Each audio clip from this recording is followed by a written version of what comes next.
Aujourd'hui, il fait particulièrement beau, il n'y a pas de vent, il n'y a pas de nuages, et manifestement, j'ai une colonie où il y avait trop de population. Quand c'est le cas, la vieille reine part avec un tiers de la colonie et va chercher un autre endroit pour s'installer. Mais comme j'ai un jardin bien boisé, en général, la reine va se mettre sur un arbre à 2-3 mètres de distance et je peux cueillir l'essaim.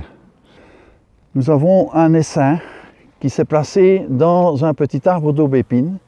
Je vais cueillir l'essaim parce que pour moi, c'est un moyen d'augmenter mon cheptel. Donc j'ai choisi d'utiliser un aspirateur à abeilles que j'ai conçu dernièrement. Donc on va aspirer les abeilles par ici. Ici j'ai un double système de réglage. Un réglage très fin ici, un réglage plus gros ici. Et là, je suis connecté à un aspirateur domestique. Le principe étant que les abeilles ne partent pas dans l'aspirateur. Donc ici, j'ai mis un treillis où les abeilles ne peuvent pas passer. L'avantage de ce système, c'est que dans ce caisson de décompression, il n'y a pas d'aspiration du tout, il n'y a pas de pression, il n'y a même pas de vent. Le seul endroit où les abeilles vont subir une succion, c'est quand elles seront dans le tuyau et qu'elles vont arriver ici.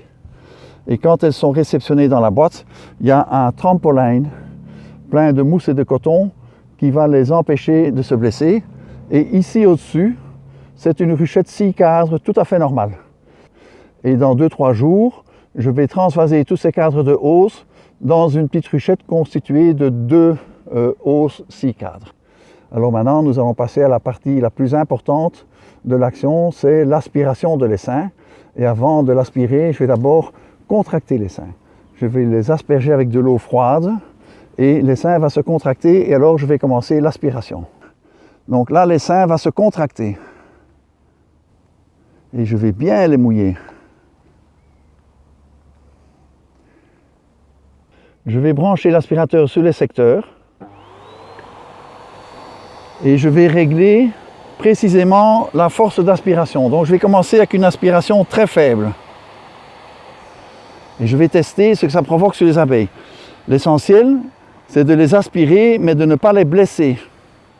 Et ça n'aspire rien du tout. Donc je vais fermer le trou ici. Ce qui se passe, c'est quand les abeilles se sentent aspirées, elles s'accrochent les unes aux autres et elles résistent, elles n'ont pas envie d'être aspirées. Vous voyez qu'elles s'accrochent. Hein? Vous allez voir par-ci par-là une abeille exploratrice qui revient. Ce sont des abeilles qui sont allées prospecter dans les environs pour voir s'il n'y avait pas un gîte qui convenait pour installer toute la colonie là-bas. Maintenant, je vais un peu accélérer parce qu'il faut absolument qu'il n'y ait pas de panique dans l'essaim et qu'il soit tout bien dans l'aspirateur. Tu constates que les abeilles ne réagissent pas violemment. Elles sont assez surprises, mais la grappe ne se défait pas.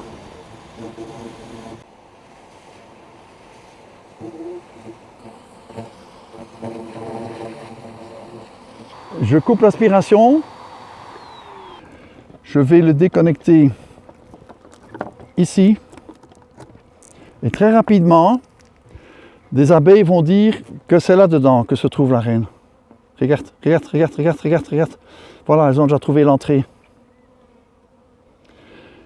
Si la reine a été correctement cueillie et se trouve dans l'aspirateur, alors toutes les abeilles qui tournent ici en rond, toutes les exploratrices qui reviennent, vont vouloir rentrer dans le trou. Autour du trou, il y a 2 ouvrières en position d'appel. Elles battent des ailes, elles écartent les segments de leur abdomen et elles disent aux autres abeilles, la reine est ici. Donc il y a beaucoup de chances à ce que la reine se trouve bien ici dedans. Donc maintenant, nous n'avons plus qu'à laisser les abeilles faire leur travail. Elles vont toutes rentrer toutes seules pour rejoindre la reine qui est ici au-dessus. Alors nous nous trouvons ici dans la partie magique. C'est la partie que je préfère quand je cueille un essaim d'abeilles. La reine est vraisemblablement dans l'aspirateur. Les ouvrières battent leur appel et toutes les abeilles qui se trouvent dans les environs et qui font partie de l'essaim sont attirées par ce flux de phéromones et vont rejoindre le trou.